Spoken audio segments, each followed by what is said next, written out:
I want to have us take our Bibles and turn to the book of Jeremiah. And the book of Jeremiah has a very strange story in it. In fact, the Bible has a lot of strange stories.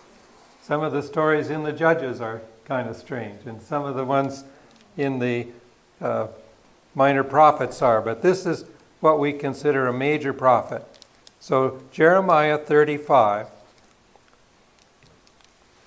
And it says, "The word which came unto Jeremiah from the Lord in the days of Jehoiakim the son of Josiah, king of Judah, saying, Go into the house of the Rechabites, and speak unto them, and bring them into the house of the Lord, into one of the chambers, and give them wine to drink." Now, what would you think if Pastor Albert met you out there on the street and invited you to come in here and opened a bottle of wine and poured it out into a cup and said, "I'd like for you to drink this"? Would you think that was a little strange? Something you didn't expect? So the word came to Jeremiah from where? From the Lord. You see, if we are walking with God, every test comes from Him. We don't say, "Oh, this is an accident," or it might be a fender bender on the road. Maybe it's an appointment to meet somebody you never thought you'd ever meet, or to show patience. I do physicals in the clinic on drivers and pilots, and a bus driver came to me. Great big man, but he was so excited because he said he'd been driving this bus that bends in the middle, an articulated bus for the metro, and he was sideswiped in the side, T-boned, by a Mercedes. And it hit him, but the passengers weren't hurt at all. The bus wasn't hurt as much as the Mercedes was. And when he got out and looked at the guy's driver's license, he recognized the name. And the man said, "I didn't see you at all." And it was one of the top eye surgeons in the city of Eugene. He said, "I didn't see you." And the driver had all he could do to keep from bursting out laughing, because he knew it was the strangest coincidence. And when the policeman came, he had to turn around and just hide his face for a while, that the eye surgeon that is well known in the whole city had hit the bus and didn't see it. And the bus is bigger than a barn door, you know. So things happen, but they may be strange, but they are all in God's foresight. Does He know everything that's going to happen to us tomorrow and the next day and for the rest of our lives? Nothing comes to Him by surprise, even though it comes to us as a surprise. So we have to say, "Lord, help me to know what to do." And so these Rechabites had to realize that in their experience. And so it says, "I brought them into the house of the Lord." This is what Jeremiah was told to do. He's a prophet. He does what he's told. And so he took them into the house of the Lord, into the chamber of the sons of Hansen.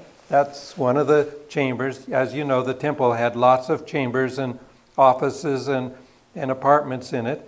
And he took them in there, which was above the chamber of Messiah. Interesting, all these details. You don't know the layout of the temple, and you don't know all these chambers, and you couldn't find your way around and give a tour.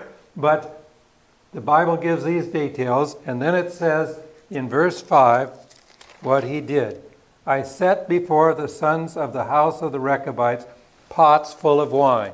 They had them in sort of a bowl, and I suppose that this was fermented wine.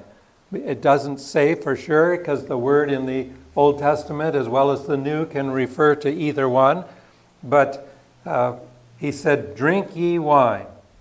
And would you want to do it? But the prophet is telling you. Do you do what the prophet says?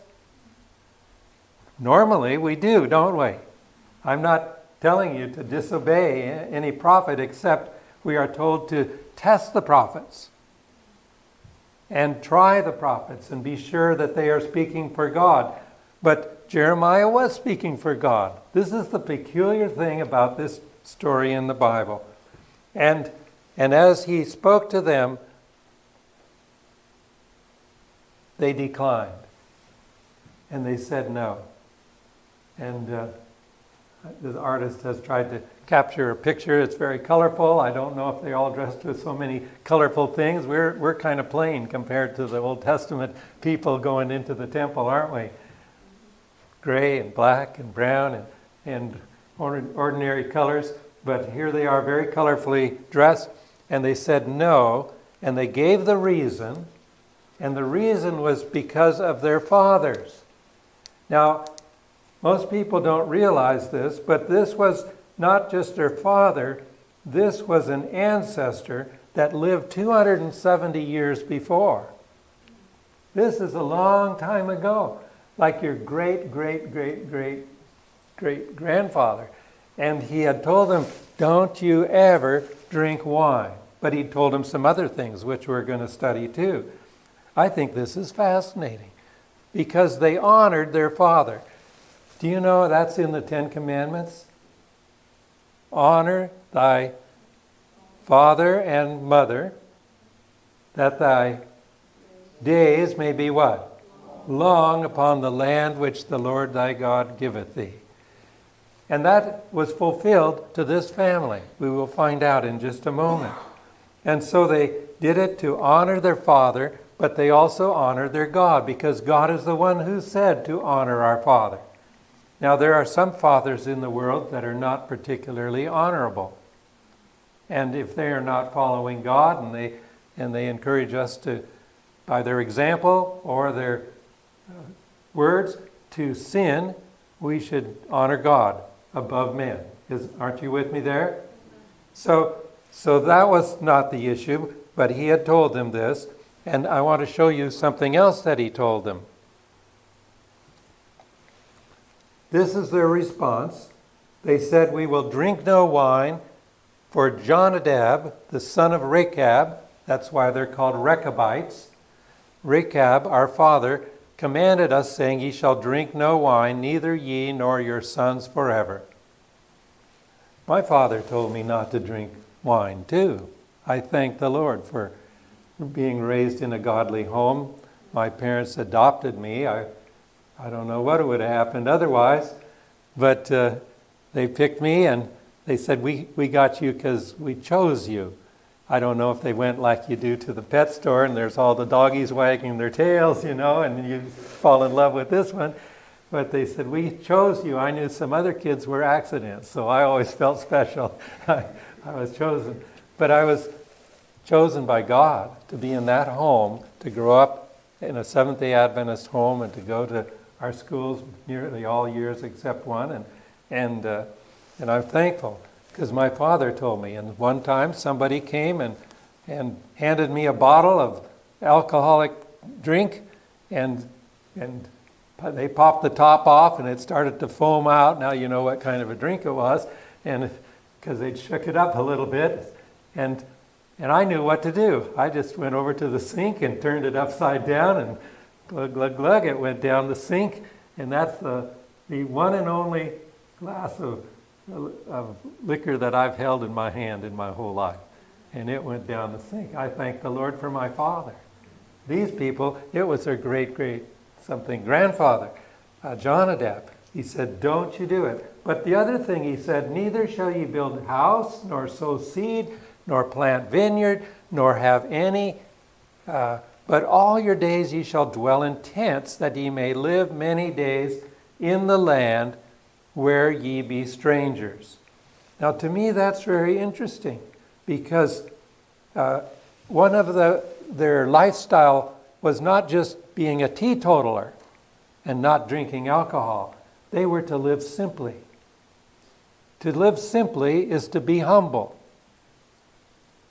And so that was one of the things. You're not to build a A house for yourself. What was their house to be? A tent. A tent. I doubt if any of you are living in a tent, except when you go camping. But these people were to be nomadic tribes that could be a tent you can pick up and go very quickly, easier than almost anything else. More, which today we have trailers and vehicles to tow them and all, but they were living in tents. And they weren't to plant a vineyard. Now, was it God's plan for most of his people to plant vineyards? Under their vine and under their fig tree, they could sit and eat and enjoy. And so they weren't to plant vineyards or have any other things. And they say that the one with the most toys wins. You know, the goal of Americans is to have more. The goal of the immigrants coming across the border is to be able to buy more stuff and to have a more prosperous lifestyle. But these were to be humble, and they were to be handy. They were to be movable. They weren't to settle down.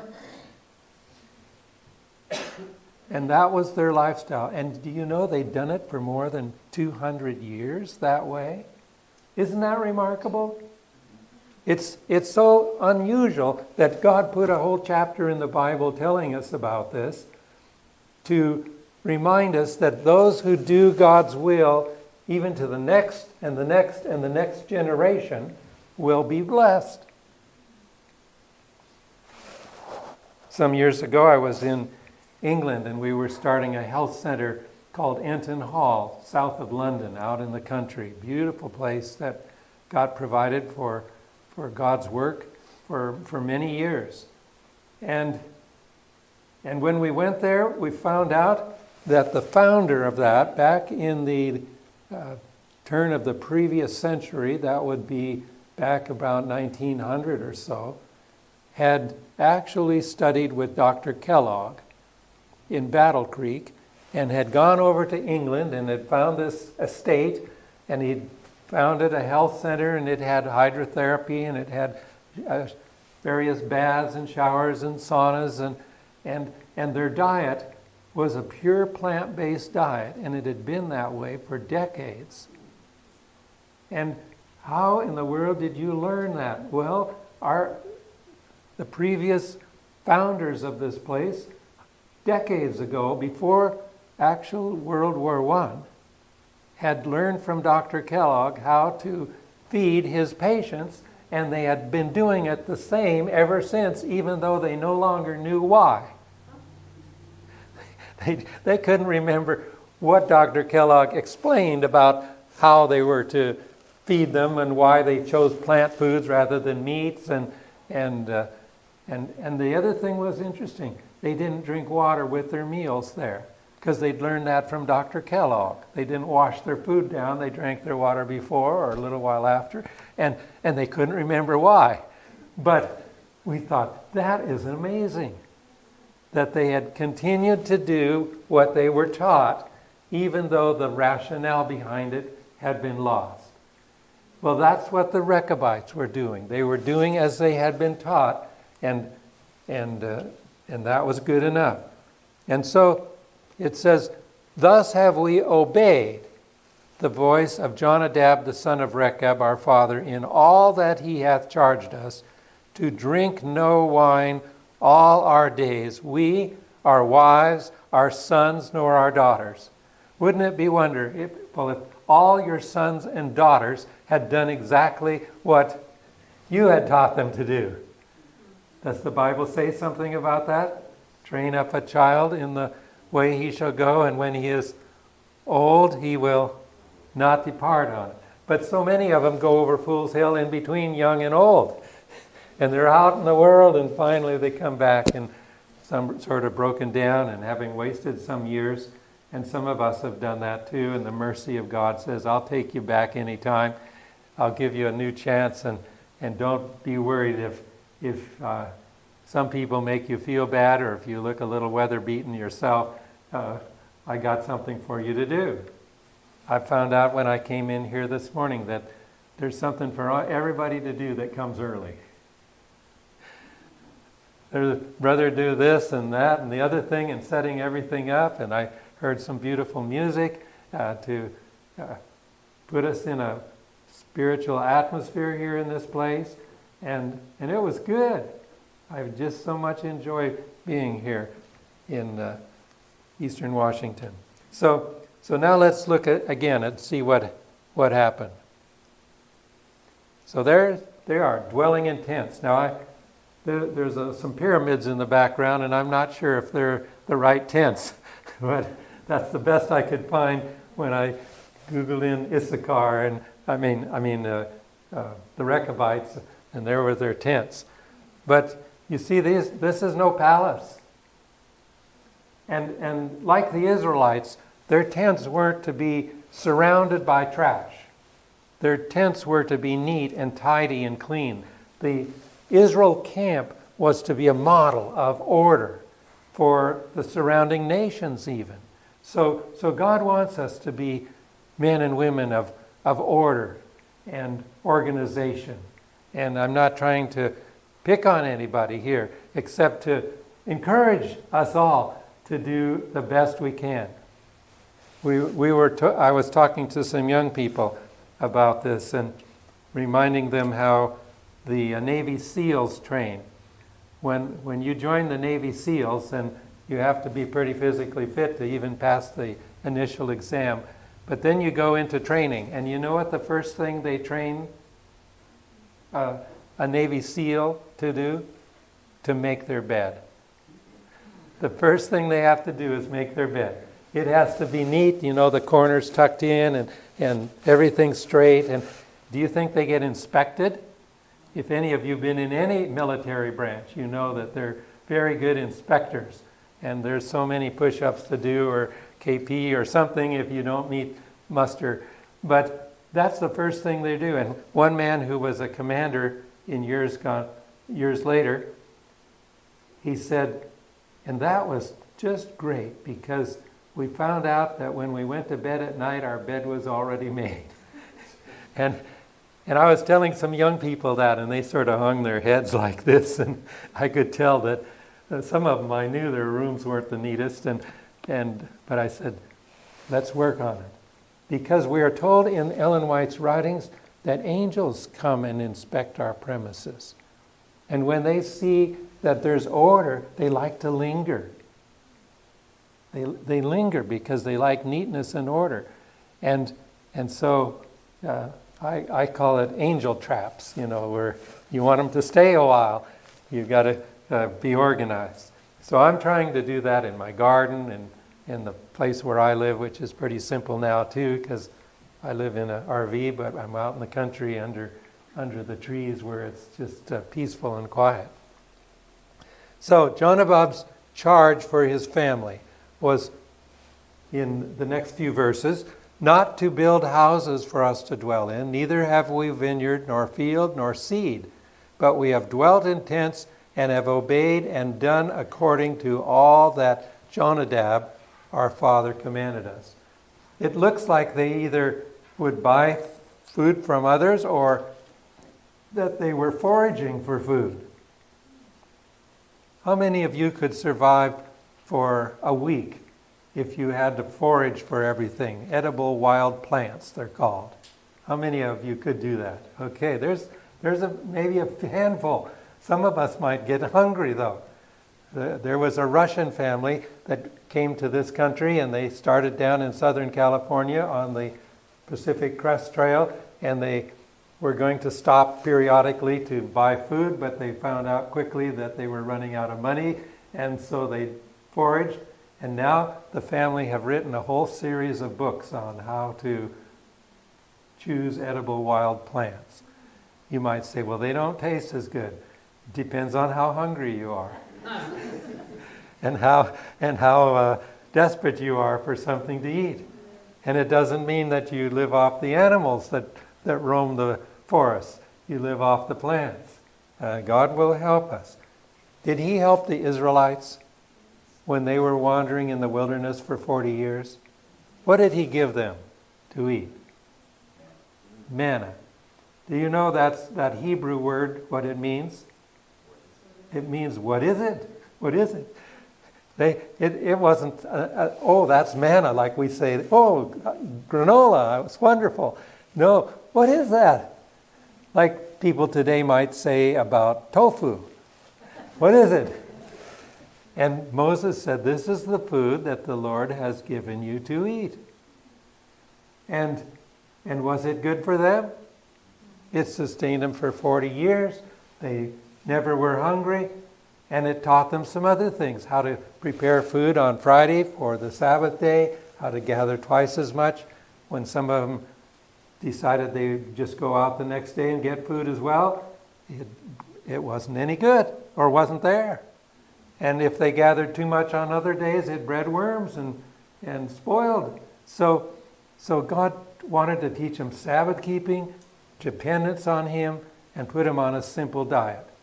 Do you think that makes a difference in how we think and how our emotions react? Will it make a difference whether you get road rage if somebody cuts you off, depending on what you've been eating? Well, yes, it does affect our disposition, whether we are grumpy or whether we are sweet and kind. You have an accident on the highway and you say, are you all right? Oh, I'm so sorry. This happened. Are you going to be okay? And you take interest in the other person. You don't say, well, you ruined my day. You're making me late. You're look at my car. If Jesus dwells in us, our first thought is going to be of others. Are you with me on that? You understand? So God is getting us ready through the circumstances of life for the end time when every earthly support is cut off, when we're dependent only on Him, when we may have to flee to the mountains, and when we have friends turn into frenemies and then enemies, and people we never thought would leave disappoint us. Are you understanding? That's the prediction of the future, and it's not far off because we are already seeing the conflicts surfacing in our society over something not the Sabbath, not the Bible, but a virus, and the ways that public health and government and all are trying to use this to, I think some of them sincerely are trying to save lives, and others are getting a taste of controlling the populace and just laying down the law and having people do what they're told and becoming dictators of a sort. But I know there's many that don't know what's going on, just what they're told, and they're trying to help us be healthy, and we should appreciate that. So these people were dwelling in tents, they were still living a simple life, and it came when Nebuchadnezzar, the king of Babylon, came up into the land, we said, let us go to Jerusalem for fear of the army of the Chaldeans and for fear of the army of the Syrians, so we dwell at Jerusalem. And that's why the Rechabites were there for Jeremiah to meet and invite into the temple. Because now they are not out in the wilderness in their tents, they are in Jerusalem. Why were they there? Because in the days of Jeremiah, the prediction of the prophets was trouble is coming. We are going to be invaded. We are going to be under siege. And the best safety in those days was to be behind the walls of the city. Do you understand? Now for us, as we see the siege of Jerusalem, God's plan for us is not to move to the cities. I don't hear any amens, but maybe you don't. Maybe you weren't listening. God's plan is not for us to move to the cities, but it's to move to the country. Just to the opposite. To move to the country or to move to a small town, preparatory, as she says, to move to secluded homes in the mountains. And so for protection of the coming crisis, where it's going to be pandemonium in the cities. And already Seattle, Portland, you can name a number of other cities where you've seen riots and bloodshed and fires and destruction and graffiti and fear. And you've seen that in the cities. You haven't seen that up at your house, have you? So out in the country where you folks live, you haven't seen any mobs come. You see that the protection is to be out of the cities. We were told that 100 years ago, and it's almost last call. And it's more difficult now than it was even 10 years or 20 years ago. And so, but these people were also doing what they were advised to do, and that was to get in for protection. So that's why they're there, why Jeremiah could round up a group and take them to the temple and offer them the wine. Now, then the next thing that happened, came the word of the Lord unto Jeremiah. You see, after the test comes the blessing. You will not have the fullest blessing unless you have passed a test. And it may be a different test than the wine bottle, for sure. But the test, if passed, you don't ever have to take it again. You remember grade school? If you failed your test, you would have to repeat the test if you wanted to pass the course. If you pass the test, you never have to take that test again. You go on to the next lesson, or the next challenge. And so it says here, this is the blessing. Thus saith the Lord of hosts, the God of Israel, go and tell the men of Judah and the inhabitants of Jerusalem, will ye not receive instruction to hearken to my words? The idea behind this is this group that were so faithful to their father's instructions is an example to the children of Israel. God said, look at that group of people that would do what their fathers told them years before. 6, 7 generations before. Why can't you all do what I say? That's the message of this chapter. And so the words of Jonadab, the son of Rechab, that he commanded his sons not to drink wine, are performed.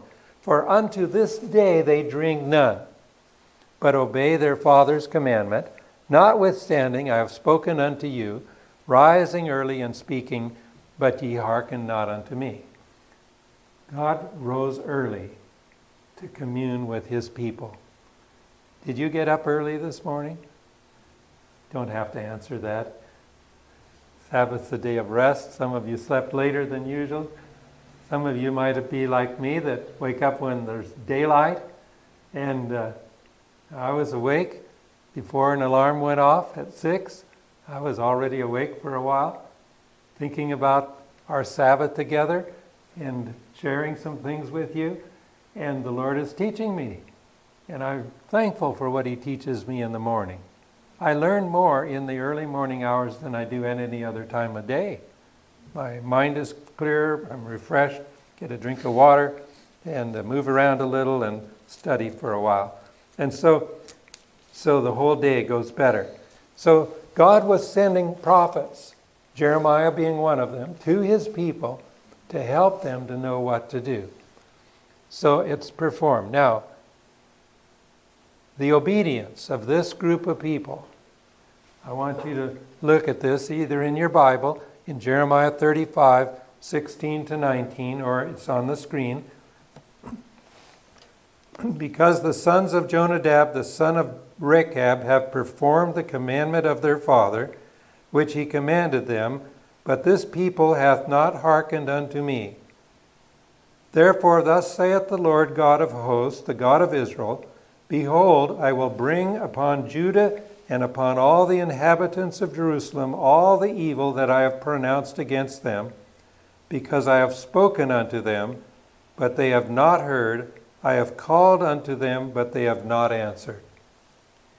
And Jeremiah said unto the house of the Rechabites, Thus saith the Lord of hosts, the God of Israel, because ye have obeyed the commandment of Jonadab, your father, and kept all his precepts, and done according to all that he hath commanded you. Listen now.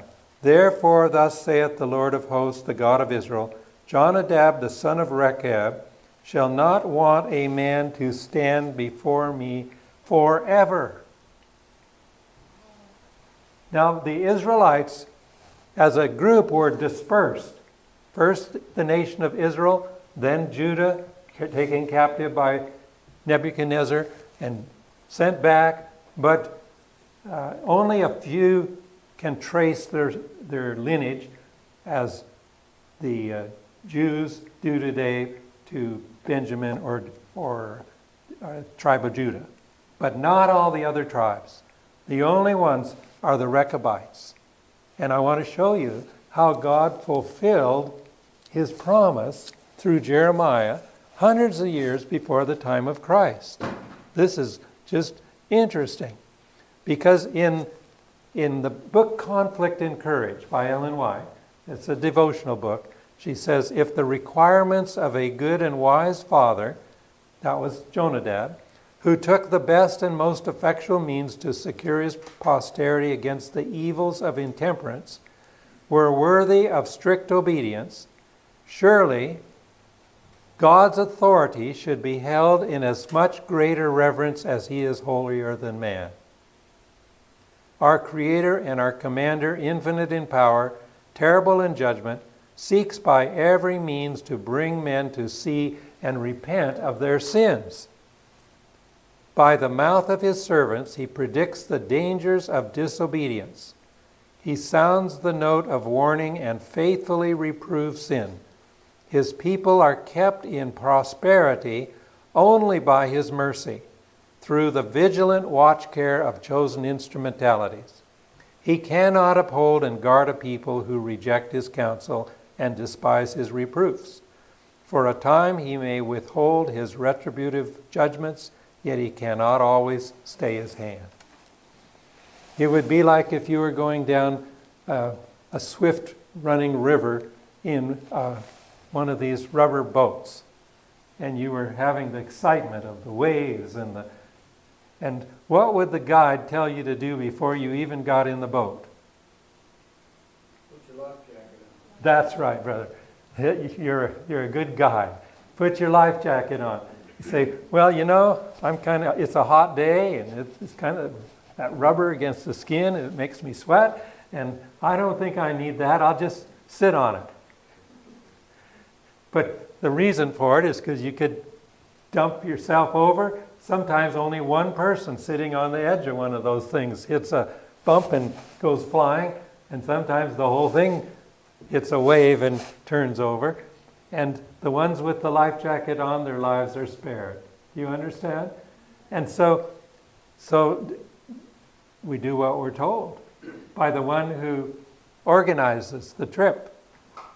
When I was getting on the plane in Seattle, they kept announcing, we have oversold this flight and we need 5 extra seats. And I thought, that is interesting. There's 5 people, they don't get to stand up like they do in Russia. If they oversell, they just stand up and hold on to a rail like the subway.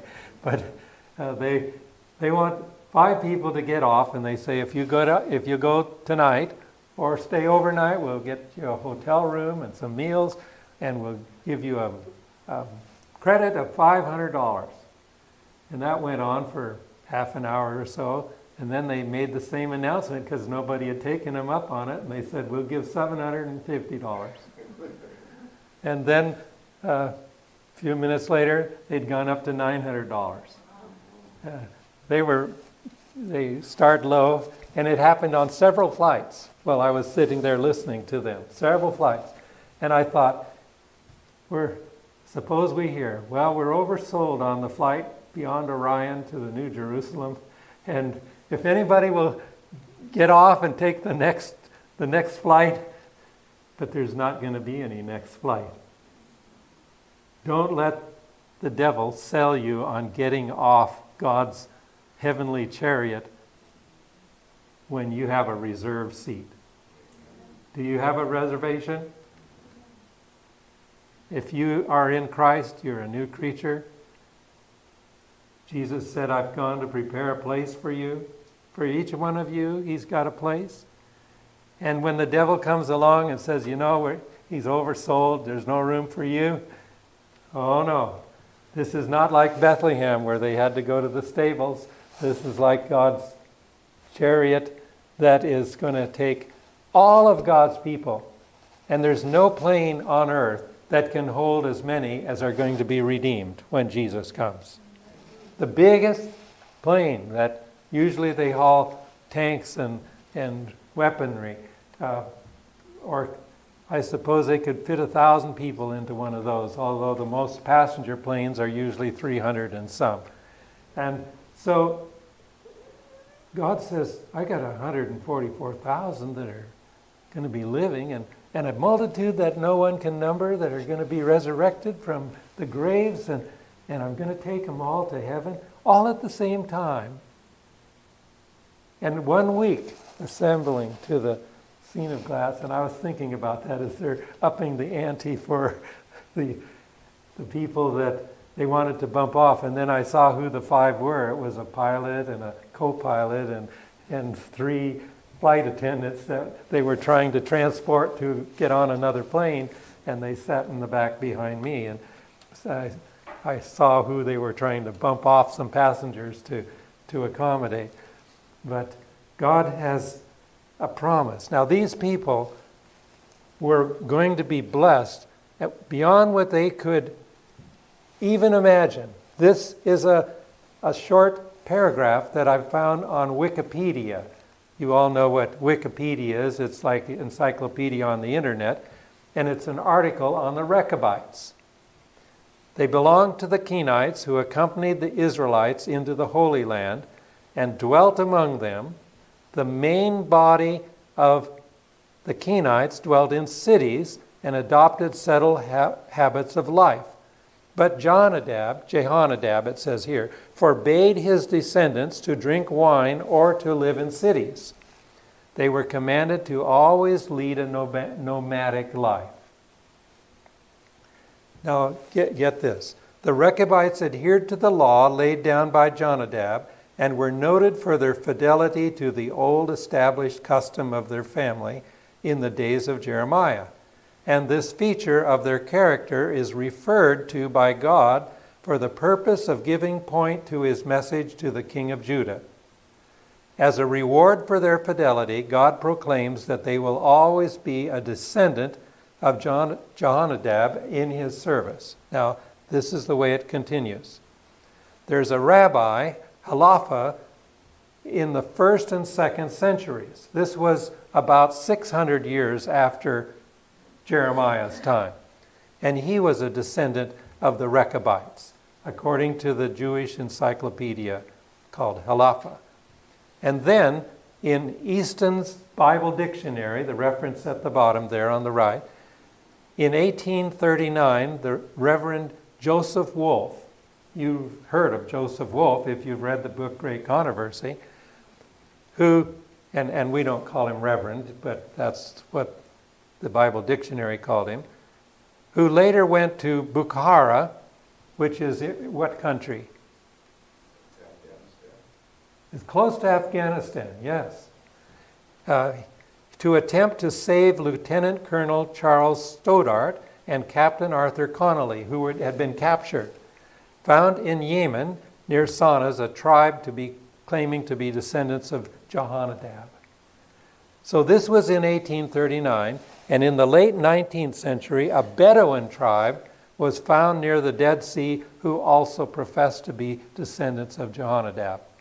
This is 2,500 years later, is groups, small groups, that could trace their ancestry.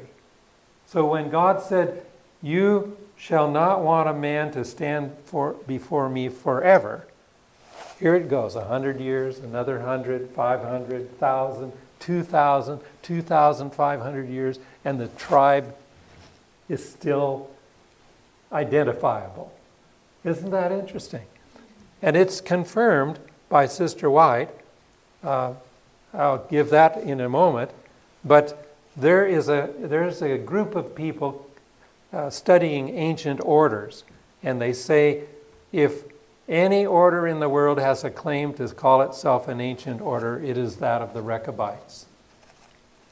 As we learn from the scriptures, a command was laid over 2,700 years ago upon the sons of Jonadab that they should drink no wine, neither should their sons forever.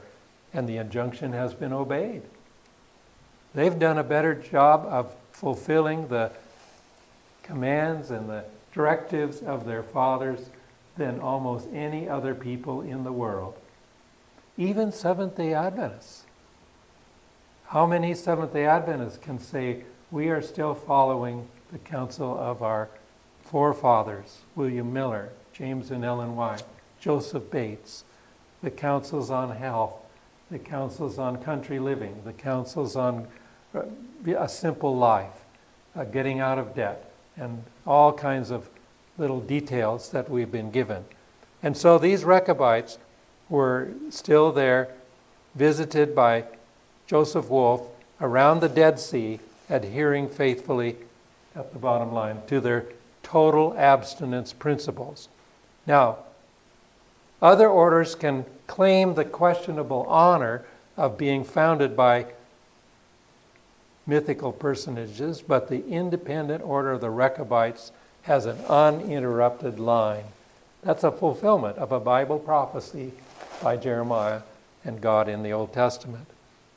This is Ellen White's comment in Great Controversy, the 1888 edition. I think it's in the newer one too.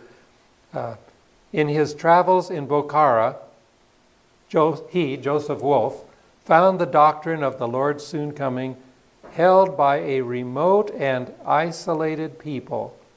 The Arabs of Yemen, he says, are in possession of a book called Sirah, which gives notice of the coming of Christ and his reign in glory, and they expect great events to take place in the year 1840.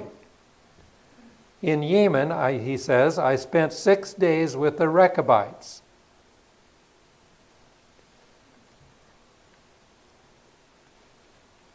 They drink no wine, plant no vineyard, sow no seed, live in tents.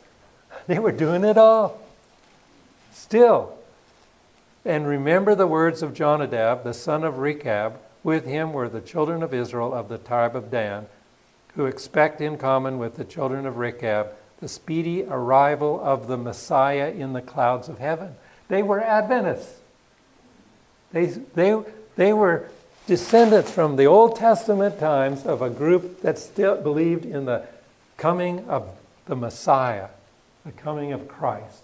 And Joseph Wolf, who believed that and was preaching it in the Middle East, found common ground with them.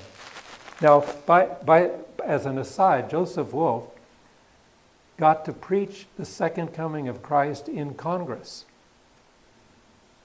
There's only 2 leading religious leaders that have ever spoken to the combined House of Congress. The second was the Antichrist, not too many years ago. The first was Joseph Wolf. The reason he was invited was because of John Quincy Adams, who had been President of the United States, and after he was finished his term as president, he ran for the House of Representatives. Probably one of the only presidents who has ever become a member of the House of Representatives after being president. But he had gone to hear Joseph Wolf, and he'd heard him preach. And he introduced a resolution in the House that was accepted by the senators as well, that he speak to a combined group about the second coming of Christ. And he preached it there. You would too if you were invited. And Joseph Wolf, who traveled all over the Middle East and off to Afghanistan and India, and he'd been arrested and he'd been beaten, and he was very famous as a advocate of the Advent movement. There he preached it. And so he is one who had met these people that had carried it down. And I have no more recent knowledge in the last 100 years, but I assume that the Rechabites are still alive and well because they were promised that they would stand before God forever.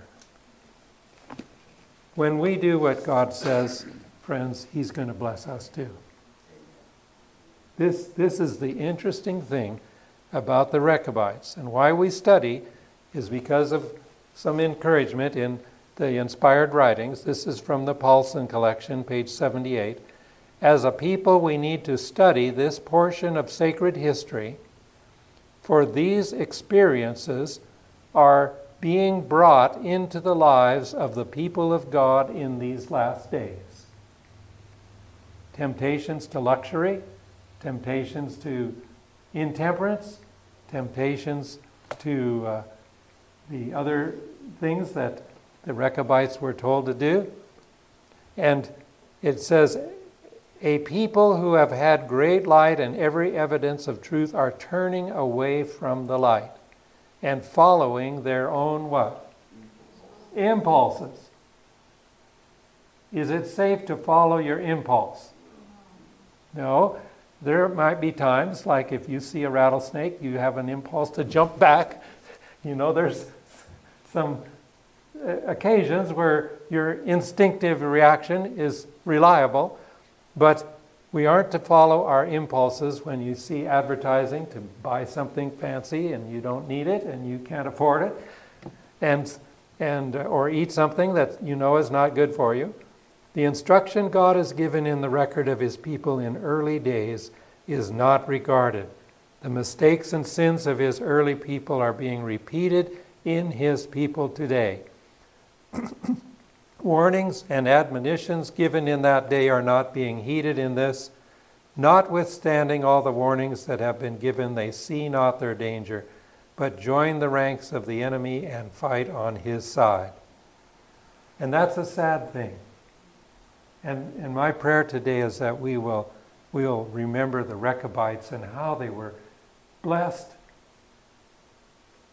for hundreds of years by doing God's will. And when we do God's will, we will be blessed for millions of years. And that's the story of Jeremiah 35 that I wanted to share with you. Is that encouraging? Yes. It should be motivating. And it should be fulfilled in God's remnant people as a great blessing today. That's what I wanted to share for a little Bible study this Sabbath school hour.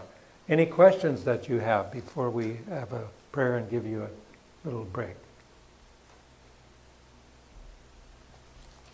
Okay, let's bow in prayer. Precious Father in heaven, help us to be like this ancient family that were so faithful to the Spirit of God speaking through their Father. Help us to listen to the voice of God, our Heavenly Father, and to his prophets that rise up early and speak to us. And help us to be temperate and to encourage others to be temperate, to point them to better health, to point them to obedience. In Jesus' precious name, amen.